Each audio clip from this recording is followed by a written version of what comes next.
Welcome to the Homeschool Together podcast.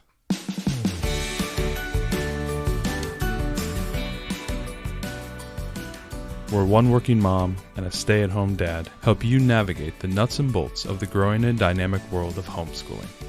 With a focus on early learners, like me. All the ins and outs of building and maintaining your homeschool life. Homeschool. Find out tips and tricks to make things like this easier. I'm reading. And ultimately, enjoy educating your kids. And what's that last thing? Have fun together. Did I do good, Daddy? Yeah, you did, sweetie. Good job. Hello and welcome to Homeschool Together podcast. Thanks for joining us again. Today we're going to be going back to our interviews and doing another homeschool journeys. I love these ones. We have Shannon Demiter joining us today, and it was a really great interview. But before we get started, if you have a chance, head down into the show notes, connect with us on social media, check out our great resource guide, and if you could, please head over to iTunes and leave us a nice little 5-star review. It really helps other people to find us, helps our podcast reach new listeners, which is, I think, the hope for this whole thing. Certainly. We want to help as many families as we can, so we love connecting with new listeners, just like Shannon. I mean, we as connection through a connection of someone who'd listened to the podcast, and that was really great. It was really great too. She was a fun journey. Our journey interviews, right? Which tries to tell the story of regular families that are going through their own path with homeschooling. And how many different types of flavors there are. Right. That's what I love, right? Because homeschooling is, but it is whatever you want it to be, and it is what you make it both. And we get to see what people decide to do and what they make of that. And it's really fun. I was really struck, she has three children that she's actively homeschooling, and the amount of preparation, the dance that she's doing to make sure that everybody has their needs met was at once both a little bit overwhelming, because I thought, oh my gosh, she's so, she's super just, mom, yeah. Yeah, right. She's got this all under, how do you keep all those balls in the air? But at the same time, as we were talking about before we started recording, I was just so struck with how connected she is with her children, that she understands what their individual needs are to that level, that she can choreograph something like that. And I think that that's one thing that I saw a post today on social media where somebody asked veteran homeschoolers, what is your favorite thing about homeschooling? And most of the answers had, there was a lot of, flexibility and teaching what they need and all that stuff. But I kept seeing over and over again, the one that really resonates with me most, which is connection with my children. Yeah. Being able to just, in just a single look, know whether they're having a good day or bad day, whether they're into something or not. And I go with, I agree with you. That connection element is really, I don't know of something that the homeschooling gives us more than that connection. And I think a lot of parents would agree with that. And I think Shannon would agree as well, especially since she has such a busy life. I mean, not only is she homeschooling, she's running a full-time farm and, raising animals. And then she has a small side business that she does as well. So she's a very busy person, and she is able to achieve all these things, homeschooling her children, really getting in there, being exciting. And I think that really came through in the interview, is that she is a very dynamic person and very inspirational for a lot of families to know that you can achieve these type of things. You can have that connection you want while also chasing other dreams and experiencing other things. Yeah, I thought it was great. I think one of the most important things that we can do is build this close-knit family relationship, and homeschooling, we're all thrown together. So we do that. I see that every day. It's just lovely to see that echoed back. And that's the whole purpose, I think, of these journey interviews, is to show you glimpses into other families where you might see a glimmer of, oh, that's like us, or that's something that I want to be. Or I can pick up that one little piece and plug it into my setup and improve what I'm doing. Right. It's that identification. That's something that I always like. I'm always looking for those small wins, those new improvements, little micro efficiencies. And I think, as you guys listen to this interview today, you're going to pick up a lot of those things, especially how dynamic her homeschooling environment is and how quickly she has to shift between kids. Right. You may see a few tips and tricks from her on how to handle that, and how preparation and being focused in that period allows you to achieve a lot. She does have a couple older kids, like a couple, first and second and third grade, I think fourth grade maybe. So they are somewhat independent. What's really nice for us younger homeschoolers, the kindergartners, is to see that, okay, these kids are going to be a little bit more. That's the light at the end of the tunnel. A little bit more, they can do self-motivation. They can go off and do their math exercises. They can do these things. It doesn't require such a high touch. It really feels like this is a high touch environment right now that I don't have enough time to say, hey, please go do that so I can entertain the younger kid. Right. Or when I'm going to be homeschooling the younger kid, that I can tell the older one, hey, can you just go do those work pages or go read that book or do that reading, do your handwriting, and then I'll come back to you. Right. With us younger parents, with younger kids, we don't have that flexibility now. It is exciting to see that, to actually, I think that's come across in a few of my questions to these moms in the homeschooling journeys, is seeing that there is more autonomy in the future coming. Yeah, when we've got such little ones, it's difficult to see that. Yeah.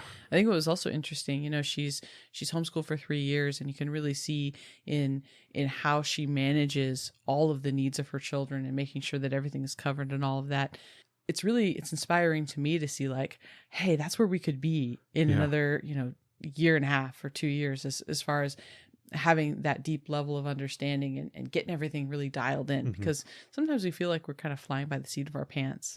And it felt good to hear, like, okay, when we settle in, this is somewhere I could be. Sometimes you hear from homeschool parents, or I've heard on other podcasts and I've read other blog posts, and you interview a mom who has been homeschooling for 15 years and has 6 children, and they're just like a rock star. And it's, while I love hearing those stories, because it's like, wow, that's amazing and inspiring, I also have trouble connecting with that because it's too far removed from where I personally am with my family and the age of my children. And so I like seeing something that's like a little bit in the nearer term futures, like I could be there. That's going to be a year or 2 years from now. Yeah. I could do that. And so I think that's what Shannon's interview showed us, and how she juggles her business and her farm and all her things with homeschooling and meeting her kids' needs. So all in all, it was a great interview. She was lovely to talk to, and we hope you all enjoy the interview. So let's get to it. Welcome, Shannon. Thanks so much for joining us today. Oh, thank you for having me. So tell us a little bit about yourself and your family and your homeschooling journey. Oh, I'd be happy to. Well, I have 4 children in total, but 3 are home with me that I have the opportunity to school from home. I have a 10-year-old son, an 8-year-old son, and a 6-year-old daughter. So they're definitely really close in age, which makes it interesting and exciting when I'm trying to do school with all of them at the same time. We started homeschooling 3 years ago. So out of those 3, the 10-year-old was just coming out of first grade. And during his time in first grade in public school, I had a few situations. They weren't terrible, but just not great experiences at the school. And it had nothing to really do with the teachers. It was more about just, I think, policies and situations that weighed on me a little bit. And so in the back of my mind, I would kind of think, or in my personal experience, I felt like it was kind of this prompting that said, you need to bring your son home. And I had always been someone that could never have seen myself homeschooling. And so I would politely look over my shoulder and to say, shh, whoever's talking to me, please stop. I'm not going to homeschool my kids. You're crazy. And so that happened actually multiple times during that first grade year. And before we even finished out the first grade year, I was like, yes, I am definitely bringing him home. And at that time, my second one, who's now 8, he would have been going into kindergarten. So that first year that we homeschooled, I had one technically in second grade and then kindergarten. And it was a really interesting experience. I probably researched for about 6 months, I would say, what curriculum I was going to use. So it was a big decision. I'm not a super patient mom. And so when I brought this idea up to my husband, he reminded me that I'm not a super patient mom. So he said, how do you think this is going to go over? And I really felt strongly like, we can do this. And his response was, well, if if they're dumber after 1 year, we can always send them back to public school. And here we are 3 years later. So it worked out for us so far. So far, so good. So who did you do the research with? I mean, you said you did a lot of research. What was that research, and what were you doing and searching for, and what finally got you over that hurdle on what you were going to do? Yeah, it was my BFF YouTube. That's where I did a lot of research. I started Googling homeschool, and it was so overwhelming. There was so much information, and I had no idea where to start.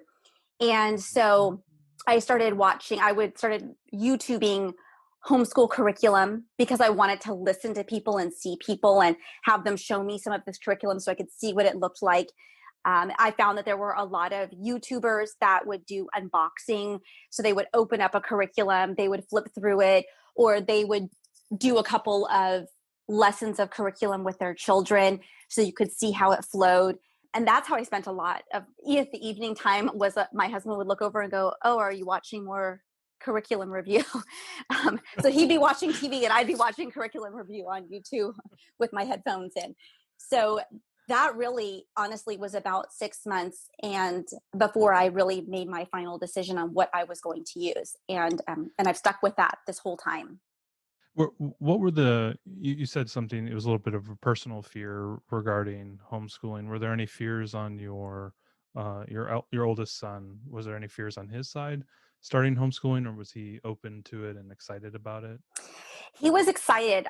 I don't want to go into too much detail, but when he was in public school, there was an instance. It actually happened to be the day that the kids were getting out for their holiday break, Christmas break. And he ended up spending a portion of that day not in his classroom, but in the waiting area in the principal's office. And it was something that, again, I don't want to get into too much detail. Yeah, it wasn't his fault, but it was his fault kind of a thing. But the way it was being handled was basically my son got pulled off of the bus and put into this room and we weren't contacted for a few hours. And he sat there by himself. He didn't experience his party that day. And he wasn't putting anyone in harm or anything like that. So anyways, he didn't even want to go back to school after that. He was afraid to go back to school. And just because it was a hard first grader sitting in the principal's office by himself. And when we arrived, he was sitting there by himself eating lunch in this meeting room. So anyways, he didn't even really want to go back after that. So when this started, that was kind of the last straw that really pushed me.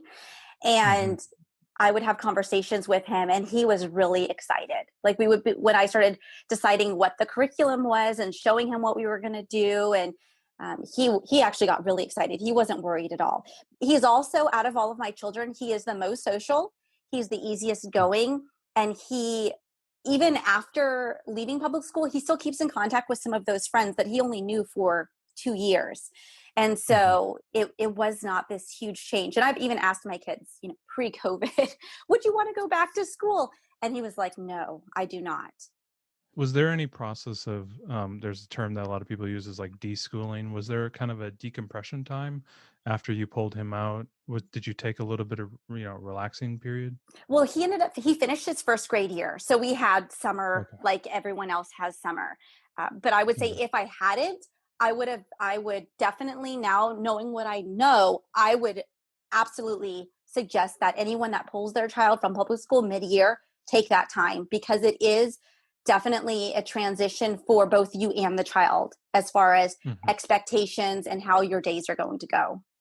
So after all your research and your YouTubing, what curriculum and resources did you decide to go with, and how has that worked out for you? So I use a curriculum called The Good and the Beautiful, and I absolutely love it. Now, it is a Christian-based curriculum. So for any of the listeners who prefer not to use that, there's actually a huge community of non-Christian users of the curriculum. And basically what they do is that in the curriculum, if there's context about anything that has to do with Christianity, they just kind of cut that out and they move on. And the main thing with that is things like in language arts, there could be a poem and it, basically talks about, maybe God's creation, or it could be something, I'm trying to think, like in the science the history curriculum, the very first lesson that we had was on the creation. So some people that don't follow Christianity, they just kind of cut that out, or they adjust it, based on their beliefs. But as a whole, the curriculum, the reason I chose it was talking about language arts and the strength of grammar and spelling. It is absolutely by far the strongest that I found. And that is what really drew me to it. Is it heavy in the trivium? Do they talk a lot about that, or do they just stress, reading, grammar, rhetoric, and all the other things? So I'm not familiar with the trivium, but okay. Basically for instance, the language arts curriculum encompasses reading, spelling, phonics. It also brings in art appreciation and some geography just into the language arts curriculum. So as an example, it starts out very basic. Like we just finished up level K with my daughter, and she is already doing blending sounds. She understands the basic rules of the very difficult English language that whenever they tell you there's a rule, it's always like most of the time, but sometimes there's a rule breaker. So, which is 85% of the time. Yes. Yeah. But my middle son, who's level 2, has just started sentence diagramming. So very basic subject and verb. And then in level 3, it will get more complex. And my other son is now in level 4. So he's doing articles, adverbs, adjectives, really diagramming out the sentence. Does it come with a math curriculum as well? Is it kind of an all-in-one thing? It's not an all-in-one. They do offer, so when the curriculum was created, they started out with language arts. And so that's really what their claim to fame, I guess you could say, is. People know them for language arts. They have since created a science curriculum, which we also use and we love. And we have they break it down so it's individual units of curriculum for science. So we've done an arthropods unit. We are in mammals right now. We've done, I'm trying to think, we're going to be doing human anatomy. We're going to be doing a geology unit. We did public safety. So there's some really, really fun units that they have. And then they also offer history. And they break up their history by year. So there's year 1, 2, 3, and 4. And each year spans from the creation, or this year we actually started with ancient Greece. And then the end of this year, we'll be talking about the Dust Bowl. So it spans an entire, goes from beginning to end basically. But each year there's a different focus. So last year we started on the creation and we talked about ancient Egypt. We won't focus on ancient Egypt this year because we're focusing on ancient Greece. And it's designed to be family centered. So they have different projects if you have older children or younger children. So everyone can be involved and you're doing it, that portion of the curriculum, science and history, as a family, gathered together. And then for math, they do have math curriculum. That is their newest curriculum. And so it's kind of slowly being released. So they have level K through level 3 right now. My older son, because he's a little beyond that, I chose a different curriculum. I've actually used a couple curriculums. I haven't found one that I loved. I literally just ordered him the second book of level 3 for The Good and the Beautiful to have as a review until they release level 4, like any time now, any day now. So I'm just holding out because I love it that much. Cool. So what did you decide to pull in for math then? So what I used our first year was called Teaching Textbooks. It was an online math. And I chose that because I thought, okay, that will give him a chance to be in front of the computer and then I can work with the others. And it did that. And he got good, quote unquote, good grades, but he wasn't retaining any information. So I could look at the lesson and he would get like a 93 or a 95%. But then it would come to the quiz and he would say, I don't know this. I didn't learn any of this. I don't remember this. And I think for my children anyways, and I do believe for a lot of children, they learn better with pencil and paper. And so after I tried it again for half of last year and decided this is not working. So then I went to another curriculum called Math Mammoth, which was pencil paper, but there were some online videos to supplement, and it was a little bit better. But The Good and the Beautiful it relies heavily on manipulatives and stories to teach as well. And my younger two really thrive off of that. And I think that it will be good for my older as well. Yeah, we've been doing Right Start Math with our 5-year-old. She's kind of in the kindergarten level right now, and it's very much a, tactile, lots of manipulatives. Yeah, the manipulatives are huge for Yeah, her. a lot of handwriting. There's almost no digital stuff. We do a little supplemental stuff with like Khan Academy, but that's just for fun. That's just for fun and kind of enrichment. But for the math, I agree with you. I have not had a lot of success with the digital products, other than they zone out while they do it. Yes. And they just and it's very, very playful. You're not really learning any concepts, the deep concepts. I found. I agree with you. The tactile stuff is a lot better. Maybe just to pivot a little bit. So you have 3 kids in the house. How does that work for you? We have a number of families on our Facebook group that have multiple kids. How do you manage that? How did you manage it as you had it seems like you had a younger kid to start, like you had a first grader, maybe a newborn, it sounded like, maybe, or a 1-year-old. I'm very interested to know how you manage that as I have a 1.5-year-old right now. Well, she wasn't quite that young. So our very first year, I had a kindergartner, a second grader, and then my daughter was in, I'm trying to think, her final year of preschool. I do have to say the preschool that we used, I absolutely loved, and I feel like it gave my kids a really good foundation. And if I had to start at the beginning of this is how you hold your pencil, I don't know how well I would have fared. Because so that really helped me, because I felt like they got a good foundation there. So I can kind of give you a sense of what our day looks like to explain how I make it all work, I guess. Yeah, absolutely. Yeah. So we usually start our day, or we try to start school around 9, and we start our day, because we are Christian, we start our day with some daily scripture study. And then we always start our day with doing kind of our group subject matter. We alternate science and history. So I don't do both of those every day of the week. And then let me also say that we only do school 4 days a week. We don't do school 5 days a week. So we usually do Monday through Thursday.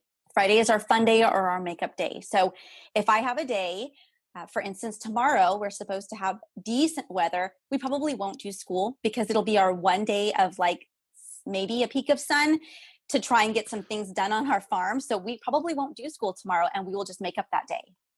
Do you do that as a normal policy? Like, I know you're here in Washington, Western Washington. We're very familiar with the weather. Yes. Do you do that as a policy through the winter and into the spring? If you see a clear day, you make that as your outdoor day or your fun day? Yes. So because we live on a farm and we have a lot of outdoor projects that we need to get done. And so, yes, we decide like, hey, if there is a day where we're going to be able to get some things done, we're going to take advantage of that day. And we find that it's easier for our family dynamic too, because if I try and sit down to do school and I'm trying to rush to get it done, it seems like my kids want to go slower. So I have to just say, we're just going to take this day. We're going to get our, projects done on the farm, and we're going to do school on Friday because it's going to be dumping and 40 degrees anyway. So no one wants to go outside. Exactly. Yeah. Yeah. Okay. So a normal day. So what is that? You start at 9 o'clock, you said? Yeah. So once we get through our scripture study, we alternate science or history. So for instance, Today was a history day. So tomorrow, well, actually, we're not going to do school tomorrow, but Thursday will be a science day. And then Friday will be a history day. And after that, I break them out into doing their own thing. We also do handwriting through the Good and the Beautiful. And I personally feel like handwriting is really important. The Good and the Beautiful part of their handwriting is also cursive. And so both my second and fourth grader are learning cursive. And so I have that actually also to help keep them doing something while I'm working with another. So they typically someone starts with handwriting while I'm working with another. And my older son, who's in fourth grade, he can get himself started on math. He's pretty good at that. So I typically have him doing math, my second grader, I'm going to have to remember all their ages, my second grader working on handwriting. And then I start with my first grader with her language arts. once my second grader finishes his handwriting, he knows that he needs to go and he has 20 minutes of reading from a book of his choice or whatever book he happens to be reading. I pause with my daughter during her language arts because she has some independent work time.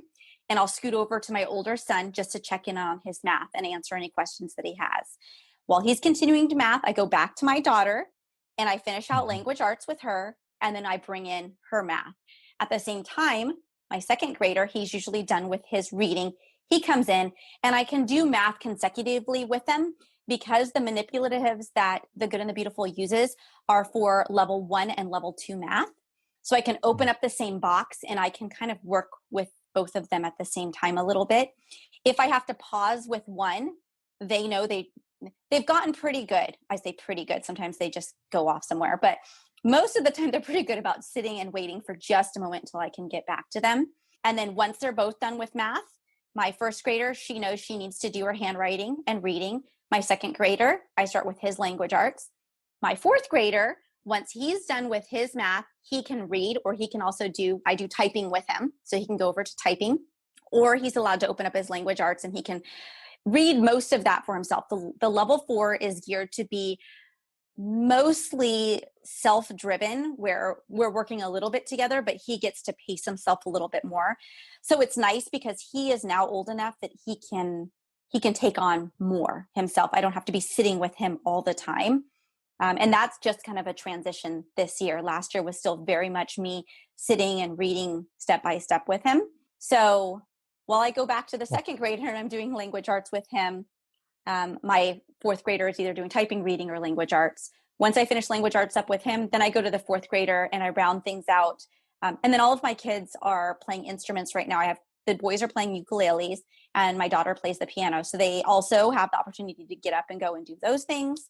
So I do try and keep extra things to keep them busy so that they don't just wander and go find some sort of device and hide in a hole and try and log on to it. Well, I have to say our Ariel and I were looking at us. To you. Yeah, Ariel and I were looking at each other. Like a well choreographed dance every day. But if you were here to see it, you'd think it looked like a hot mess, probably. Sergeant Shannon. There's a method. There's a method to that madness. Yeah, that's amazing. That's great. Do you have you seen any, or have you leveraged the older kid doing a little bit of mentoring for the younger kid? Have you done any of that? No, he's not quite ready for that. I will say, so I said I have 4 because I do have a son who is a junior this year in high school. And he was so far into public school that it was just, for him, he was like, are you crazy? Heck no. I would not do that. But I'm very grateful that this year he's actually doing full-time running start at the local community college. He's doing 1 high school class, which is DECA, which I did, which was really fun. And I encouraged him to do that. He does live here part-time. And so when he lives part-time with his biological father. So when he's home, he actually is good help. He enjoys working with them. And I totally take advantage of that because mainly with like my younger daughter and my younger son, because the older son who's 10, it's a little bit of a battle because actually my 16-year-old, some of the stuff that my fourth grader is doing, he doesn't understand because some of that stuff was missed in public school. So he doesn't understand some of the, like, I keep saying sentence diagramming, but that's a big thing that I have no idea what you're doing. I don't know what any of this means. And so he's really good at helping the youngers. Wow. Okay.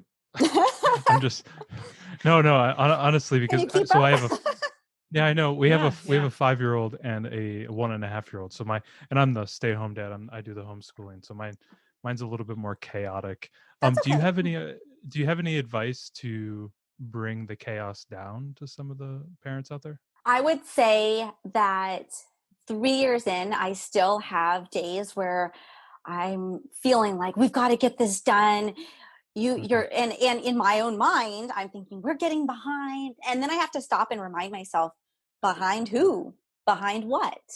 And so I think that's really important, especially for new homeschooling families, is to take a step back and to understand that you cannot public school at home.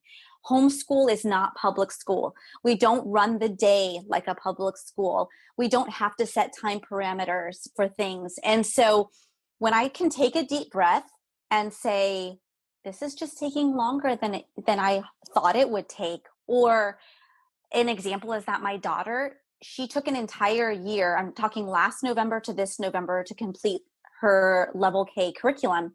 And it was because she's a young, like first grader now, she has a May birthday. And there were just some things that she wasn't grasping. And we needed to stop. We needed to slow it way down. We needed to take breaks. There were weeks where I just read to her. I'm like, we can't even do the curriculum right now. It's not working.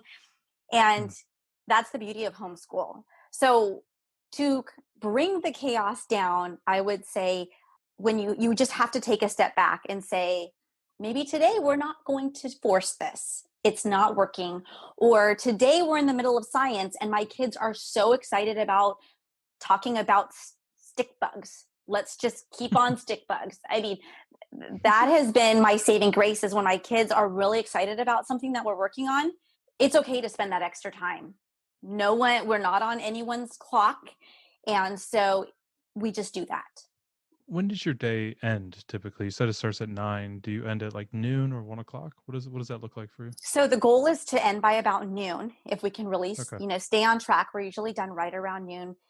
And the day really ends when we get all of it done, because I find that for me, if I allow myself to just say, well, we're done at noon, no matter how much we've completed, we really would get behind, I guess you could say. Like, I really would have children who probably were 1 and 2 levels behind where they naturally should be, based on just not necessarily their age or their grade or anything like that. But it would just become more that we're not doing what we need to do on a regular basis. So for me, I say, we try to get done by noon, but if it's taking someone longer, then the day just goes a little bit longer. I have found that if we try and have lunch and come back, it's way more chaotic. They're less willing to come back from lunch. And I actually used to do history and science in the afternoon, and I flipped that because we never got to history or science. So that's why it's at the beginning of our day, because I wanted to ensure that was something that we were always getting to. And of course, math and language arts is a given to me anyways. And so it made sense. That's interesting, because I've been debating whether or not to shift some of my learning into the afternoon, as my younger one is, I think, maybe, very soon going to give up her morning nap and just have her afternoon nap, that I may need to utilize some of that time. So, and I've thought about, what that would look like. So, okay. Do you do all year round homeschooling? Do you do something, all year? Do you go with the school year? What do you guys look like for that? So we go with our own school year. We do not do year round, again, because you and we all live in Washington. I am taking advantage of every bit of summer that we can get. So we have decided not to go year round. We start our school year after Labor Day, and we complete it before Memorial Day. That's just how I want to do it. So that's how we do it. And we typically go, kind of on average, we go for 6 weeks, and then we take about a week break. So rather than taking big chunks at Christmas, I think a lot of those are created because of the public school system and the way that they need to arrange a break, and then of course people having time off during the holiday season and that sort of thing. But for us, I'm like, we don't need 2 weeks off at Christmas. So we usually do school up to about Christmas time. Sometimes that ends up that we take Christmas week off, but then we go back to it, and then we might take like New Year's Day off. But we don't typically take the same, like we don't, if spring break lands when we were going to take our break, then great. If it doesn't, it just doesn't work out. This last year, no, we're still in this year, 2020. It's the longest year I ever. know, the longest year ever. We just barely made it to Hawaii before everything started. And so we came back from Hawaii on the 26th of February. So when we were in Hawaii, we were watching the news and everything happening. But this spring, we were doing marine biology for science. And last year, I knew that that's what we were going to do. So I said to my husband, hey, let's go to Hawaii, early in the year when we're doing marine biology. And I thought he would be like, are you crazy? But he's sure, let's go. So we planned it all out, and it worked out this year for us to go. And we went when it worked for us. And when we could get inexpensive plane tickets, when we could find an inexpensive place to stay, that's how we worked at it. So again, because we are on our own schedule, we have a lot more flexibility for vacations as well. We can go during off season, which is awesome. Yeah, no, I absolutely agree. That Ariel and I have been talking about that for years. Oh, we can go to vacation when things are cheap. Yes. Someday when we're allowed to go on vacation. Yeah, when we're allowed to.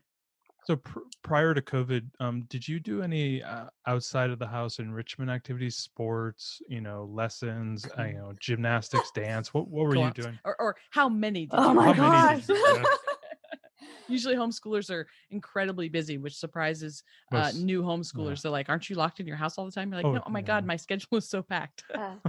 Oh my gosh, my kids are such hermits. No, they're absolutely not. Like, they're so socially weird. No, they're not. So my son, who's now 10, this last spring of 2020, would have been his 5th season playing local lacrosse. My second grader would have been his 3rd season. Sorry, no, his 2nd season. And then my daughter's 1st season. So we're a big lacrosse family. I'm actually our local youth director. This was supposed to be my last year, but then they said, how about everyone just roll over to next year? Because we really didn't have a season. So I was like, okay, sure. So all of my kids play lacrosse. I literally just registered them, all 3 of them, for basketball for this winter. We're planning to have a basketball season, I think, through the Boys and Girls Club. My daughter, not pre-COVID, but, a COVID purchase was horses. And so she is starting to do Western gaming, like barrel racing and things like that. So that's keeping us busy. And we live on a farm. And so my kids are planning to do 4-H. So yes, there's lots of things to do. How much, you're talking about the farm. How much does the farm fold into the homeschooling life and the education? Quite a bit. So like I said, our school day starts about 9. I roll my kids out of bed between 7:15 and 7:30. They are up. They have morning chores they have to do in the house and outside of the house. So our farm consists of, we have what we call a fold of Scottish Highland cattle. So they feed the cattle. We have 2 horses. We have about 40 chickens, and then we have a couple geese sprinkled in there. And then we actually have, I've lost track of how many pigs. We have 2 female pigs, 1 male pig, and we have 13 piglets right now. So they are all responsible for assisting with taking care of the animals, feeding, watering, cleaning up, all of that good stuff. All of that is supposed to be complete by 8:30, so they can come in, have breakfast, and then we start our day. In an ideal world, I'll tell you that. Are the animals for sale outside the house, or is it for consumption for the family? What does that look like? A little bit of both. So we raise our beef for us, and then we sell a portion of it. The pigs, kind of both the same thing. The chickens are all eggs. My kids have actually gathered together, and they usually sell some of our eggs to some of our, like, I'll call them neighbors, but we live on 10 acres. So the neighbor's like a half a mile down the road. But my kids, they collect the eggs. Although our chickens are lazy right now because it's winter, so they're not really laying much. I actually had to buy eggs at the store today, which is depressing when you own that many chickens. But yeah, so we do sell some of them, but most of it is for our own personal use. Okay, so 4-H, a little bit of entrepreneurship is flowing into the kids. That's what I was wondering. I was wondering if you were folding any of that in there. That's really cool. So, there's a question around challenges, and typically, you've been homeschooling for a number of years. We have a lot of people in our Facebook group and who listen, we call them accidental homeschoolers. They're homeschooling because of COVID, or they've lost their job, and one of them's lost their job so they can homeschool, that type of thing. What type of challenges did you have? Maybe just 2 types of challenges. What challenges did you have before COVID, and what type of challenges are you having since COVID, and how are you managing those? I would say my biggest challenge, and I spoke a little bit about this, when I first started homeschooling and even into year 3, is to remind myself that I don't have to stick to a schedule, and we don't have to do we don't have to do science at 9 a.m. and math by 10 a.m. And, that's how I started out. I started out with a schedule on the wall with times on it and thought that I was going to abide by that. And very quickly I had to realize this is not going to work. Now, it does work for some people. And I think that having some sort of schedule of the day is smart, so that you have something to follow to make sure that you complete everything that you're planning to complete. But having the flexibility to understand that some things may take less time and some things may take more time. So I would say that one of my challenges was being able to relax as a homeschool parent and understand that it's okay for that to happen. I would say, go ahead. Yeah, no, I agree that's a challenge that I've been feeling as well with, basically kindergartner, is understanding the idea that, I don't have to finish all this every day, or if she's not, into it that day, we can do something else that's more enriching. Yeah, just kind of coming to grips with that. We do an all year round homeschool, and I'll even blend into the weekends to finish small things that we didn't finish during the week. So I'm very free floating, and I think that for me, that's given me that, that space to make mistakes, or space to, regroup and not have to push it. And, writing without tears is a lot of tears if you're pushing it really hard. Those type of things that I agree with you. Those are the type of things that I found, just kind of relaxing and understanding it's not as critical to get every single thing done every single day. I would add, so this wasn't a challenge for me, but if I can add a challenge that I've heard from other people who are new to homeschooling, is the challenge of, if someone is working, but now they've been kind of thrown into homeschooling because they don't necessarily want to follow the Zoom meetings and that sort of thing that the public school has, the schedule the public school has created. And I try to remind those people that feel very challenged in that way, as far as, how am I going to get all this done? I'm at work. When you homeschool, you have no particular schedule. For us, there's not really a clear definition between weekday and weekend. I mean, Sundays are different for us, but as far as that, there's no kind of line of delineation for those anymore for us. And whether it's morning time or evening time, I've met a lot of people that say that their kids do better in the afternoon. So they do other things in the morning and then they school in the afternoon because it just works for them. But I've also recently talked to people, again, being at work, and how are they going to make it, this happen? And when they realize, oh, I could go to work and then I could come home in the evening, and not that it's fun, but I could spend 2 quality hours with my child or children doing their schoolwork with them, versus trying to think I can juggle it all during the day. Like, oh, I can make that work. Or we do 2 days during the week and then we do the weekends. No big deal. So I kind of think that the challenge of understanding that homeschool can be possible, and you don't have to follow a specific schedule to make it work for your family. You follow the schedule that works best for your family. No, I agree. Were you doing any co-op work with other homeschoolers prior to COVID? I was not. So I will say that last year we actually were part of, where we live, there is a school that it's actually part of the public school system, but it doesn't follow the public school system, if you will. It's funded. Yeah, it's the parent partnership. Yeah. So you're familiar with it with Sky Valley. Yeah. And so we did Sky Valley for a little bit last year. And then honestly, or it wasn't last year, sorry, for our first year. I'm like mixing all the years up, our first year. And we did it for a couple months. And then I just was kind of lazy. And I was like, I don't even feel like going. We were only doing 1 day a week. And we were just doing some extra classes. I wasn't even doing core classes. I was just doing some fun stuff. And I was like, I don't even want to drive. Like, it was just, but it was also when my daughter was still in preschool. So I was trying to juggle, like dropping her off at preschool and taking the kids to parent partnership. And you have to be on campus with them when they're there. And so it was just too much. And I was like, forget this. But then last year I said, okay, let's try it again.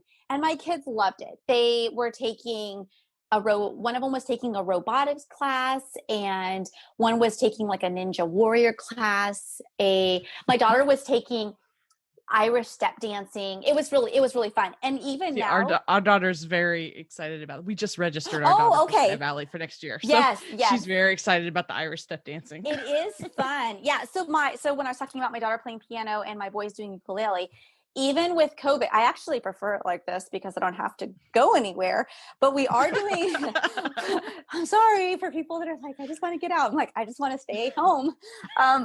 We are doing Sky Valley this year, and each kid has 3 classes. And so my boys are doing ukulele, both of them. And then one is also doing a young children's intro to woodworking. And then he's also doing Lego robotics. My daughter is doing Lego robotics, choir, and piano. And then my older son is doing a intro to, I don't know what it's called, something about building. So like he's learning what interior and exterior walls are and how to read a floor plan and blueprint and things like that. And then he's doing they call it STEAM, which is like a STEM type class. And then he's doing ukulele. So they're doing, I like them to do some extra fun classes. So it's not all about like core curriculum. And then it also gives them something to do. So in amongst the chaos of the day of me trying to jump between them, I can say, go practice your ukulele or go, work on your Lego robotics. And that gives them something else they can do a little bit by themselves that can hold their attention for a very short amount of time. So when things are open again, you'll be on campus, probably 2 days a week or something. How is that going to change your 4-day a week and this carefully choreographed? Are you just going to move it and not do school at all the days that you're at the parent partnership, or juggle around when the classes are? So when we did parent partnership last year, I just only let them pick classes that I looked at the entire schedule and I figured out which day had the most classes that I thought they would enjoy. And we only went on campus 1 day a week. And so that day of the week, my kids all had a plastic bin that was filled with all of their curriculum. And whoever wasn't in a class sat with me and we worked on math or language arts. And I alternated that way. And we just didn't do science or history that day. But we did all of their other stuff because the way it really is amazing the way that they've set up Sky Valley. But they have this huge area, which is where the cafeteria used to be when it was run as a public school. And you can sit in there and kids and parents are in there, and there's a kind of a toddler play area. It's very, very family friendly. And so we would just sit in there and the kids would work on their schoolwork with me, kind of alternating whomever wasn't in a class at that time. And sometimes it was nice because they were all 3 in class. So I could just sit and knit or read or just stare into outer space. Think about all the chores you have on the farm. Exactly.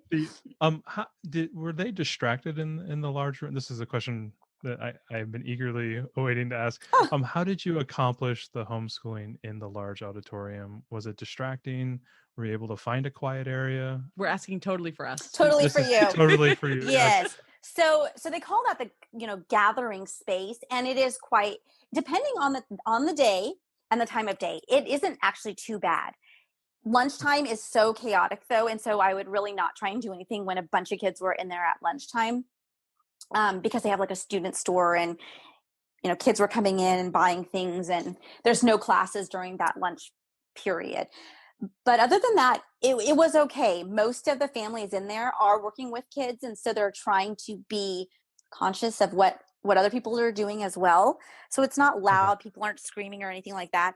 There are other spaces, like the library is another workplace, and that one is supposed to be really quiet. So some families, if they're finding like the gathering space is too loud, they'll go into the library and they'll work in there. And there's actually pods within the library too, where you can go off and work, but they're all really quiet places. That's awesome. Yeah. I've been very interested in how that actually happens, because I will have a younger kid. The toddler area, were there a lot of kids in there? Did you? We're totally devolving. I know, it's fine. It's fine. There's a handful, and so you'll cut this out later. They actually have. It was funny because it's surrounded by like a picket fence, like it's like you fence your children in, like a dog run area. Is what it looks like. I'm okay with that. Yeah. There's some high. They have some high voltage wire there for the.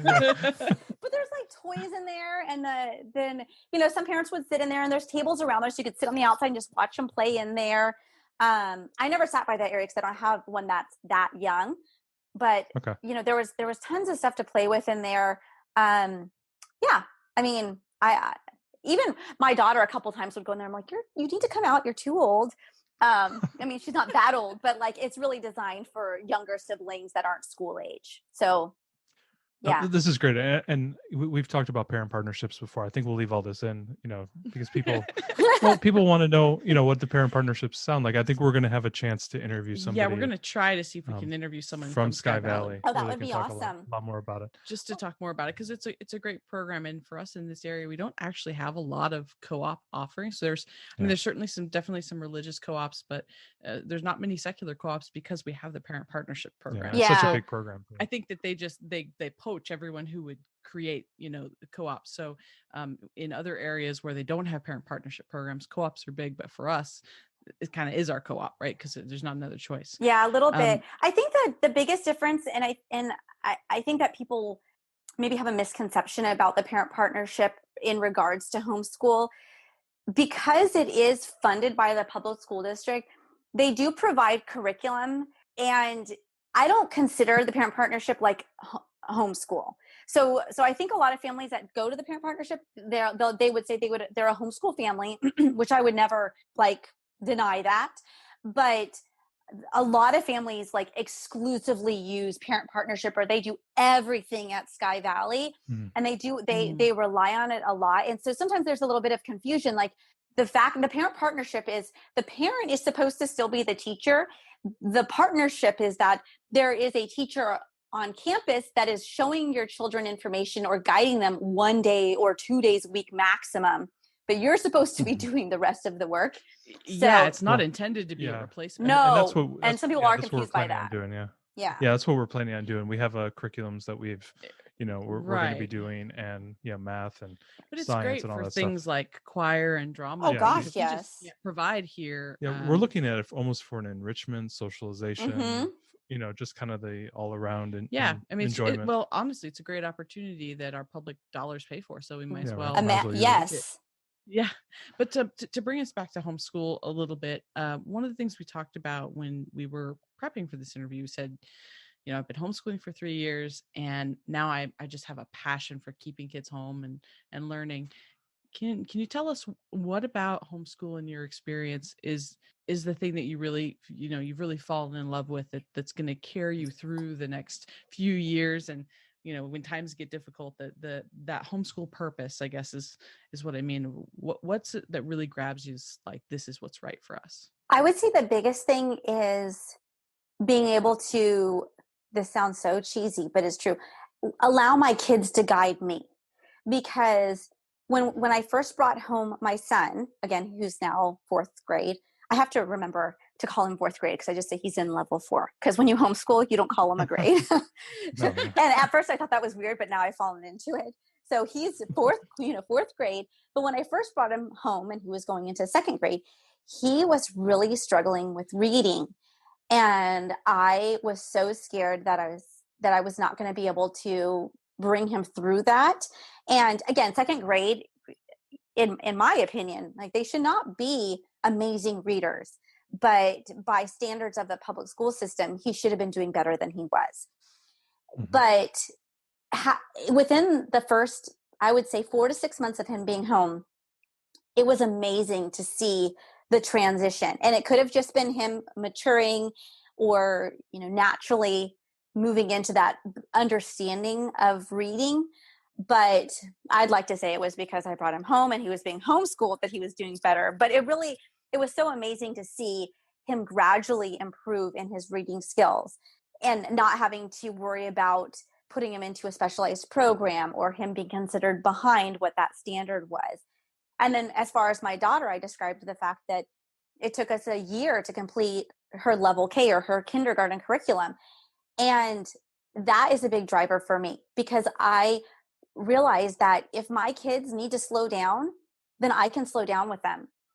In the public school system, you can't do that. They have to stay at the pace of whatever the pace has been set at. And so if your child isn't middle of the road following that pace, they either get left behind, or maybe they get put into a specialized program. Or the other side of it is, if they're ahead of the game, they don't really, the greatest word isn't cater, but they don't really cater to that either. So the child who I had that wasn't a great reader was excelling at math. And he was actually kind of bothering other kids because he would finish his math so quick. And the teacher said, he's lovely, he's a great student, he's very helpful, he's very smart with math, but he bothers other kids. And I was just horrified. Oh my gosh, what? He bothers other kids? And then she said, well, he finishes his work and then he starts bothering other people. And my response was, oh, okay, well, just give him some more worksheets to work on. Well, no, we can't do that because he just needs to sit and wait till we're ready to move on. What? I was like, he's in first grade. In first grade.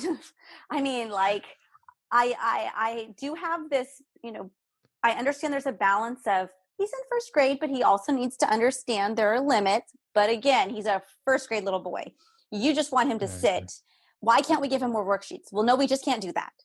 So it's one of those things where unless you fit into, the box of requirements or the standards that the public school system thinks that's where you should be at that time or that age, then it makes it really difficult. And when you are at home, if we need to slow down, we can. And if we need to speed up, we can. And that's what keeps me moving forward, because I honestly feel like, there may come a point where my kids may ask to go to public school. I'm not sure. But at this moment, I feel like they're not going to get, it sounds crazy, but they're not going to get the same education that I can provide to them.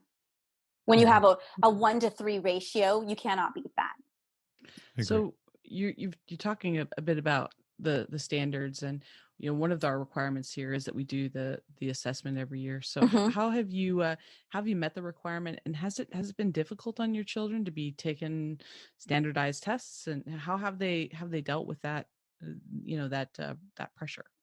So my kids actually haven't taken any standardized tests yet, because the 10-year-old would have taken them this spring and then everything got canceled.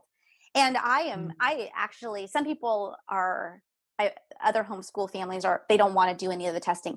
I actually wanted to do the testing because I wanted to see, like, am I doing a good job or am I not, kind of a thing. I was going to either be like, toot my own horn or just not say anything to anyone, like, oh yeah, they did fine on the test.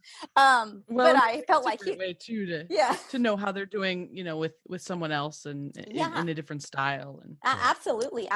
So they haven't actually taken any of the tests yet, but it is at the top of my list to have them do that when they are available. And that is also, again, the nice thing with parent and partnership is you don't have to go out and find the test, because again, it's public school funded. We can just go into Sky Valley during testing time and my kids are able to take the test, and those are all submitted to the state for us. So I got one last question before we'll close it out. It's kind of a cliche question, but is there any advice, since you've been homeschooling for multiple years, both pre and during COVID? What is that, what are some things that you wish you would have known now, before that now? What are those? Are there a couple things that you might be able to share with some of the listeners?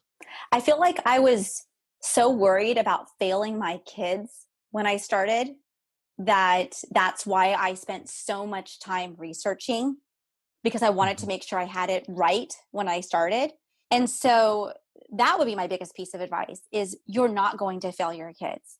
If you take the time to figure out their interests, if you don't already know them, and you focus a lot of your time on that and not be so fearful that they're going to get behind, in the end, they're going to be ahead of the game.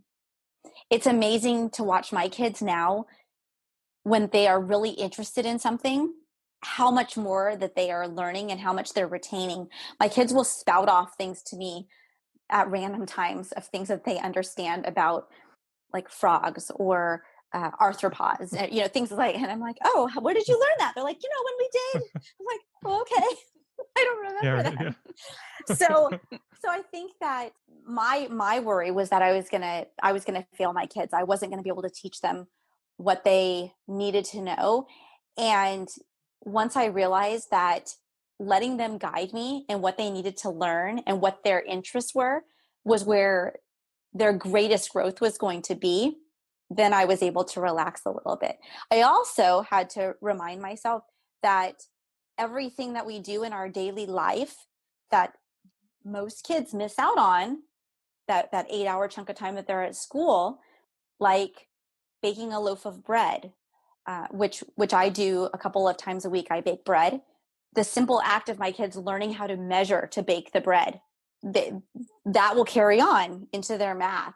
There are so many things that we do in our daily lives that we don't realize how much it benefits our kids.